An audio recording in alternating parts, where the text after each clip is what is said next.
The music faded into the background as Maya watched him enter the bookstore. His shoulders carried an invisible weight, eyes scanning the room with quiet intensity before settling on a corner chair partially hidden by a towering shelf of poetry. She observed him from behind the counter, the way his fingers traced book spines with reverence, how he seemed to absorb the words through touch alone. It had started to rain outside, droplets racing down the windows, painting watercolor streaks across the glass. The aroma of cinnamon and old paper hung in the air, clinging to worn sweaters and rain-dampened coats. Maya moved between the shelves with practiced grace, her dark curls gathered in a loose knot, reading glasses perched on top of her head. When she approached his corner, he looked up briefly and offered a small, tired smile. Then he slid a folded piece of paper across the table. "I am mute. I prefer to write, if that's okay." Maya's expression softened. She pulled a pen from where it was tucked behind her ear and wrote on her notepad. "Absolutely okay. Take your time. Let me know what you'd like." A genuine smile tugged at the corner of his mouth, the first real warmth she'd seen. He wrote carefully before passing the note back. "Tea and something sweet if you have it. Been a long day." Maya scribbled again. "Earl Grey and ginger cookies coming right up." The cookies were baked this morning. "Good choice." She turned to walk away, but caught his glance. Something in his eyes she couldn't quite name. Not sadness exactly, not fear or detachment. It was cautious hope. 15 minutes later, she brought his order, setting down the steaming tea and plate of cookies. He nodded once in thanks. She didn't linger, just smiled again and returned to arranging books on nearby shelves. The evening progressed quietly. Other customers browsed and left. The rain intensified, drumming steadily against the roof. Occasionally, Maya glanced toward the corner where he sat, noticing how he seemed to savor each sip of tea, each bite of cookie, as if relearning simple pleasures. When he finally reached for his wallet, something shifted. He froze. Maya watched as he checked both pockets, then opened the wallet again and stared at it, jaw tense. She could almost feel his breath catch, the way his hand stilled over the worn leather. He stood halfway and looked toward her, embarrassment evident in every line of his body. Maya walked over quietly. Before he could gesture or write anything, she took the bill and tore it in half. "The tea and cookies are on the house," she said softly, knowing he might not be able to respond verbally. She pointed to her chest. "My choice." He didn't argue or pretend. He just nodded slowly, deeply. Then he pulled a pen from his jacket and scribbled something on a napkin, handing it to her with both hands. "Thank you for not asking why, just for understanding." She took it like something sacred. After he left, she folded the napkin carefully and tucked it into her cardigan pocket. That night at home, she opened her journal and gently taped the napkin onto a blank page. No date, no title, just his words. She studied it longer than she meant to, something in those words wrapping around her heart in a way she hadn't expected. It felt like being seen, like something familiar and forgotten. She didn't know his name or where he had come from, but something told her this wouldn't be the last time their paths crossed. Somehow, that made her feel a little less alone. The autumn evenings grew colder as leaves turned amber and crimson against the darkening sky. Liam, she had learned his name from the way he signed credit card receipts, returned regularly, always at the same hour, always to the same corner chair. He never spoke, never stayed long. He ordered with a slip of paper, read quietly, left a brief note sometimes, and disappeared before the evening rush. Maya had grown accustomed to his rhythm, even looked forward to it. Their exchanges rarely ventured beyond the basics. "The same tea today?" She'd write. "It grounds me," he'd reply. "Try the lemon cake?" "Your recommendation is enough." They didn't need much. The silences between them weren't awkward. They were comfortable, warm like the quiet between old friends or something waiting to bloom. One night, the bookstore closed later than usual. A delivery mishap had kept Maya busy reorganizing shelves for nearly an hour after the last customer left. By the time she finally turned the lock and stepped outside, the streets were almost empty, slick with autumn rain and lit by the amber glow of street lamps. She turned toward the alley shortcut she always took behind the buildings, familiar, safe. But that night, different. She heard footsteps behind her just as she passed the first dumpster, quick, close, and then a hand yanked her shoulder. She barely saw the man, just a flash of a hood, a sneer, a hand snatching at her bag. She screamed, but it came out strangled, choked by fear. She fought back, struggled, and kicked, but he was stronger. He shoved her against the wall. Her head hit the brick, dazing her. She blinked, gasping, eyes searching for help that wasn't there. Until it was. A shadow moved fast, a shape out of nowhere. Liam. He moved without hesitation, his actions precise and decisive. One hard strike sent the attacker reeling, another disarmed him. Within seconds, the man was on the ground, groaning, scrambling to run. Liam let him go. Maya slumped to the pavement, shaking, her palms scraped, knees torn. Her breath came fast and shallow. Liam knelt before her, reaching a steady hand toward her face, but not touching, waiting. She looked at him. His eyes weren't angry or frantic. They were full of light, alert, and focused. She realized then that he hadn't heard her scream. He hadn't needed to. She had looked, just for a split second, over her shoulder as she fought, eyes pleading into the night, and somehow Liam had seen her. He pulled a notepad from his coat, hands quick, familiar. Then he turned it toward her. I didn't hear you, but I saw you, and I'll always see you. Maya covered her mouth with her hand. Tears spilled, hot and silent, not just from fear, but from the safety that came after it, the kind that came from someone who chose to stay. Liam helped her up, slowly and gently. He didn't lead, didn't rush. He just walked beside her all the way back to the bookstore. They didn't speak, not with words, but she never felt more heard. That night, long after she bandaged her knees and washed the blood from her palms, Maya sat in bed and reread the note he had given her. She didn't tape it into her journal like the others. She folded it carefully, slid it into her wallet, and kept it with her. Because for the first time, she understood something she hadn't before. His world was not silent. It was watchful, intentional, honest. And she didn't want to just witness it from the outside anymore. She wanted to step inside, to learn his language, to understand his kind of listening. So before she turned off the light, Maya pulled up her laptop. She typed into the search bar, "Sign language classes near me." The first night she signed to him, her hands trembled, not from fear or doubt, but from something deeper, like standing on the edge of a new language, a new beginning. Her fingers felt clumsy, uncertain, but her heart was steady. This moment mattered. It had taken her 3 weeks of late-night practice. Hours after the bookstore closed, Maya would sit on the threadbare armchair in her apartment, eyes squinting at tutorial videos of sign language instructors demonstrating the same phrases over and over. She mimicked them in the reflection of her kitchen window, her bathroom mirror, even the polished surface of her tea kettle when nothing else was available. She signed to her plants, finger-spelled her shopping lists, wrote down phrases in her journal, underlining the one she hoped would make him smile. She didn't want to just nod at him anymore. She didn't want to always hand him napkins and hope he could read the kindness in her eyes. She wanted to speak to him in his language. That evening, the bookstore was hushed and peaceful. The last customers had left, leaving behind the soft rustle of pages turning and the gentle hiss of the radiator as the only soundtrack. At exactly 7:15, as always, Liam walked in. Maya saw him through the window before the bell above the door even chimed. His scarf was wrapped high against the chill, his coat buttoned to the neck, his familiar, unmistakable silhouette backlit by street lamps. He took his usual spot in the corner, set down a folded slip of paper on the small table, and waited. Maya approached slowly, tucking a strand of hair behind her ear, her heart beating not loud, but deep, purposeful. He glanced up and gestured toward the note, as usual, but she didn't reach for it. She stood before him, her shoulders relaxed, her breath steady, and then she signed. "Good evening, Liam." His eyes widened slightly, a pause not of discomfort, but of disbelief.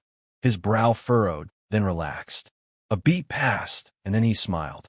Not the half-smile he always wore, not the polite dip of the mouth. This was real, wide, like a door had just opened, like sunlight breaking through heavy clouds. He pulled out his notepad, hesitated, then slowly wrote, "You learned this." Maya nodded, then signed again, slower this time. "I wanted to talk to you in your world." His pen stopped mid-sentence, his fingers paused. He looked at her not like he was studying her, but like he was trying to memorize this moment. He wrote again. No one's ever done that. He looked away for a moment, then back at her, and wrote something longer. "I used to be a musician, piano and voice. Then an accident damaged my vocal cords. After that, everything was quiet, including me." He tapped the paper once, lightly. "I didn't lose my voice, just a reason to use it." Maya sat down across from him, her fingers tracing the edge of the table, grounding herself. She didn't speak, didn't write. She raised her hands again. "It's okay if you don't want to speak. I'm learning to listen differently." He blinked once, then again. His eyes shimmered, but the tears didn't fall. Slowly, he set down the notepad, closed it, and for the first time he lifted his own hands, not with perfection, not with polish, but with intention. "Thank you for meeting me here." Maya smiled, unaware her eyes had begun to glisten.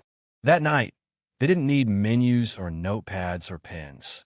They just sat in that corner under the soft light, speaking with their hands and hearts.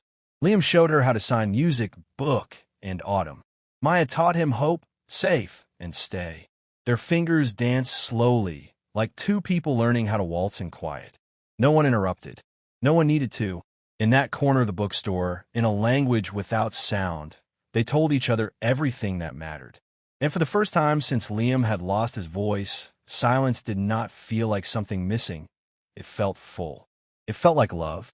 Evenings at the bookstore no longer ended when the lights dimmed and the closed sign flipped for Maya and Liam. It was when the real part began, when the browsing customers left, when the register was counted, when the air turned still. Then came their hour, a time without interruption, without rush. Just them. Liam would take his usual corner chair. Maya would bring over 2 mugs of tea. No need to ask how he liked it anymore. They had fallen into a rhythm, a language born of patience and eye contact and the quiet confidence of hands that had learned to speak. At first, their conversations were light. "How was your day? Did you finish that book yet?" The woman with the parrot on her shoulder came back today. But soon, the walls that neither of them had realized were still standing began to drop, piece by piece. One evening, Liam signed slowly, almost cautiously. "I haven't told this to anyone, not really. Not even my family." Maya paused, set down her tea, and gave him her full attention. "When I lost my voice after the accident, I thought I could get used to the silence. But it wasn't the absence of sound that hurt. It was the absence of being heard. People stopped talking to me like I was still me. They spoke at me, not to me." He hesitated before continuing. "I started to feel like I only existed when I was playing music. Outside of that, I was background noise. The irony, I guess." Maya's fingers moved gently in response. "You were never background. Not here. Not to me." Liam's eyes softened. Then one night, as the wind rattled the windows and fallen leaves danced across the sidewalk outside, Maya asked something she'd been holding back. "Do you ever miss talking?" He looked at her for a long moment, then nodded. "Yes, but more than that, I miss being talked to." He leaned back, staring out the window. "I had this idea once, just a dream, that maybe there could be a place for people like me. Not a clinic, not therapy, just a quiet space where silence is normal, where no one pities you for not speaking." Maya tilted her head, then stood up, walked across the bookstore, and pointed to the back right corner, a little nook near the children's section, partially hidden behind a display of classics. "What about right there?" Liam raised his brows. She smiled, then signed. "We call it the silent corner. We make it a space for communication without sound, for connection without pressure." He looked at her, processing, then let out a slow breath, and, for the first time, truly smiled with his whole face. They stayed up late that night, sketching ideas, sign cards, conversation prompts for beginners, maybe even a journal where people could leave silent messages for others. Maya promised to create the sign herself. As she gathered the mugs and closed up the shop, Liam stayed seated, writing something on a napkin. Before he left, he slid it across to her. "I never thought anyone would want to hear from me until you." Maya stood still as he walked to the door. She read the note again, lips pressed together, heart open and full. Then she folded the napkin and tucked it carefully between the pages of her journal. This one she would keep near her heart. And that weekend, they hung a small wooden sign in the back corner window of the bookstore, Silent Corner, a place to be heard without speaking. Every day after that, someone sat there. Sometimes it was Liam, composing music in his notebook. Sometimes a mother and her deaf daughter laugh with their hands. Sometimes just Maya, sipping tea, waiting. But always, that corner was alive with presence, with meaning, with a love growing louder in every beautiful, wordless way. The invitation came embossed on thick cream paper. City Arts Council, Annual Music Appreciation Gala. Maya found it tucked between the pages of a book Liam had been reading, with just one handwritten note beside it. "They want me to perform." I said no. When she asked why, his answer was immediate, signed, not written. "Because when I play, I do not sound like I used to, and I do not want their pity." Maya had looked at him quietly for a moment before signing back. "But maybe they don't want to hear your old voice. Maybe they want to hear your heart now." He didn't reply that night, but he didn't throw the invitation away either.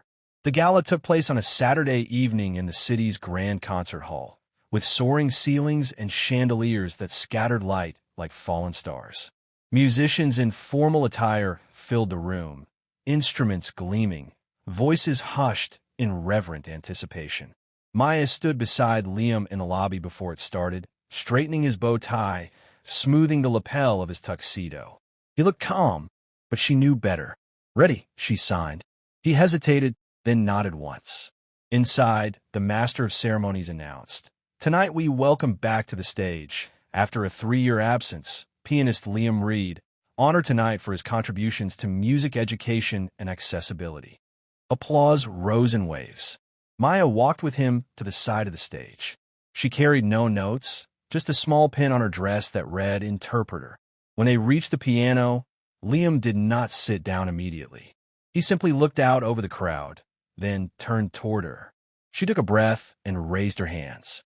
Then he began to sign, and she matched him, voice calm and steady, following the rhythm of his hands. "Thank you for this honor. I never expected to be here again. Not because I do not value what it means, but because for a long time I did not believe I belonged on stages like this. I lost more than my voice in the accident. I lost connection. I lost expression. And for a while, I thought I lost myself." He paused, his hands still. His eyes scanned the faces in the audience. But then someone saw me, not as broken, not as silent, but as whole, just quieter. He turned slightly, looking at Maya. She reminded me that silence can be powerful, that a heart can speak even when a voice cannot.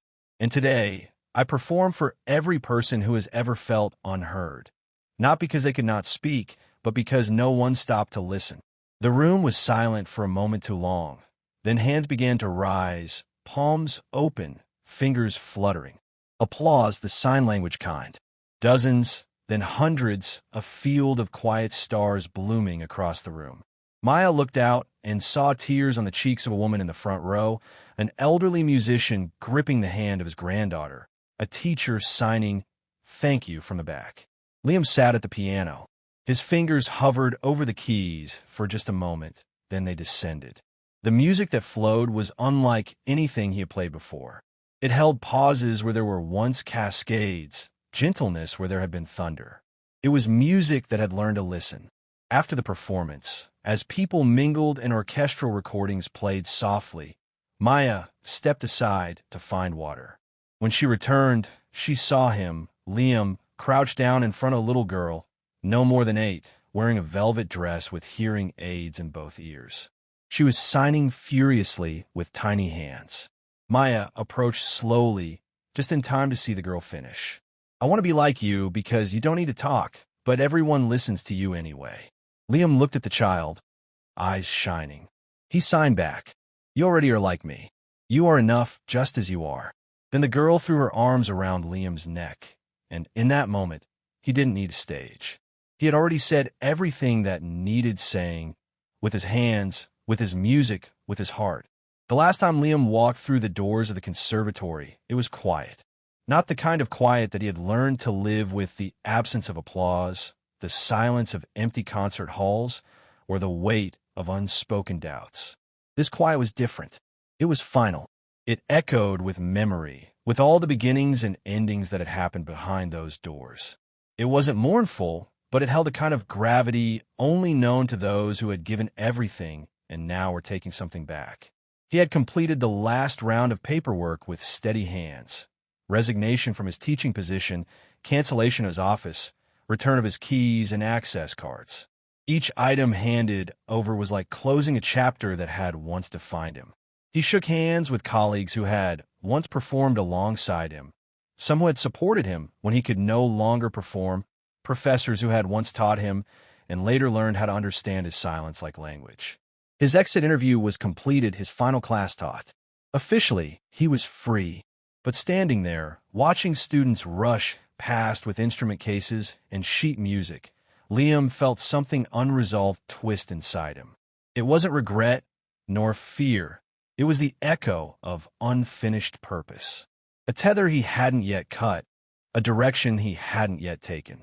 Special occasion, the department secretary asked, glancing over the last form Liam had handed in. Liam nodded. The secretary raised a brow. Anything planned for your last day? A quiet dinner, perhaps? Liam gave a faint smile, then pointed to the conservatory's grand piano, the one on the center stage, the one used only for the most prestigious performances. The secretary's eyes widened. You serious? Liam nodded again. The next day, just after noon, the doors to the bookstore opened. Maya looked up from the register, expecting the usual lunch crowd of students and office workers. Instead, she heard at first the unmistakable sound of a piano being wheeled in. A grand piano, its polished black surface gleaming under the bookstore lights, was pushed carefully through the door by 4 conservatory students. Behind them walked Liam, calm and focused, directing the placement with gentle hand gestures. The bookstore fell silent. Customers stopped browsing, books halfway pulled from shelves. The coffee machine's hiss seemed to pause in respect. Maya stood frozen behind the counter, her hand still on the open cash register drawer. The piano was positioned perfectly in the center of the store. The students stepped back, nodding respectfully to Liam before leaving. Liam walked to Maya, his steps measured, deliberate. He didn't sign, didn't pull out his notepad. He simply took her hand and led her to the piano. He sat down on the bench, then gently pulled her down beside him. The store was utterly still now. People had formed a loose circle around them, phones forgotten, coffee cooling in hands, every eye fixed on this unexpected scene. Liam placed his hands on the keys, but didn't press down. He turned to Maya, his eyes asking a question. She nodded, not knowing what he meant, but trusting him completely. Then his fingers moved, not in sweeping arpeggios or thundering chords, but in simple, gentle notes that wrapped around the bookstore like soft light. It was a melody she had never heard before, something new, something written in silence. As he played, he looked at her, not at the keys, not at the gathering crowd, just at her. And then, without warning, without preparation, his lips parted and a sound emerged, rough, unpracticed, but unmistakably his voice. Maya, her name, the first word he had spoken aloud in 3 years. Tears filled her eyes instantly, her hand flying to her mouth. He continued, each word careful, deliberate, like someone stepping on ice for the first time. I forgot how to use my voice. He swallowed hard, his fingers never leaving the keys, the melody continuing beneath his words. But you made me want to learn again. His eyes never left hers. They didn't need to. Everything was here between them. I'm speaking because of you. Then, still playing with one hand, he reached into his pocket and pulled out a small box. He placed it on the piano keys, the lid opening to reveal a simple silver ring, engraved with a single word inside the band. Heard. Liam looked up at her and whispered, almost soundless, "Will you marry me?" The bookstore held its breath. Every eye, every heart leaned forward into that stillness. Maya didn't cry, not at first. She looked at him, at the man who had walked through silence and found music again, at the person who had lost his voice but never his heart, at the musician who had learned to speak without sound. She looked at the man who had said more in quiet than most did in a lifetime. Then she lifted her hands. Yes, I've always heard you, even when you said nothing. He let out a breath, a soft, shaky laugh, a lifetime of walls falling in a single exhale. She rose and pulled him to his feet, and this time, when she wrapped her arms around him, she didn't let go.